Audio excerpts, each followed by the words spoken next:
We are definitely considering, because of the Middle East crisis and the continued increase in the price of fuel, we have definitely considered the granting of provisional increases Provisional for bus and jeepney. across the board, Lahat ng across modes the of board, transport. if necessary. But How soon? uh, well, it depends also on how soon the prices would increase. No, the latest 1 peso and 20 centavos will not yet trigger our need to increase fares at the moment. Okay. Especially for the jeepneys kasi meron na sila, nabigyan na sila ng pisong provisional increase eh. Okay. So medyo nung nagdidipis na yan, no? So but still sustainable given the fact that that 1 peso adds up to around 300 pesos per day in Okay. terms of additional income for our traditional jeepneys. So pag nag 2 pesos yung 3 pesos, mga ganun na range.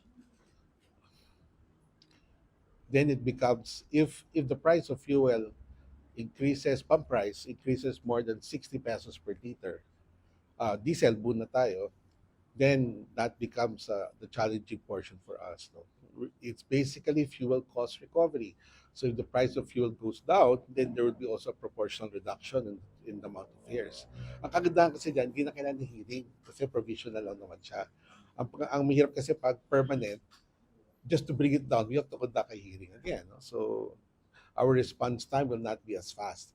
So yun ang ating nakikita. At saka, kung masyadong volatile yung presyo ng ating crudo, granting a fare increase now on the basis of a high fuel price would be unfair to our riders, no? To our, kasi yung volatility no, because of a temporary crisis, hindi ba permanent yan eh. Pag nawala, problema tayo. Naiintindihan naman tayo ng ating mga kababayan, nakakausap naman natin yung ating mga mananakay na nauunawaan nila yung ating mga hinaing.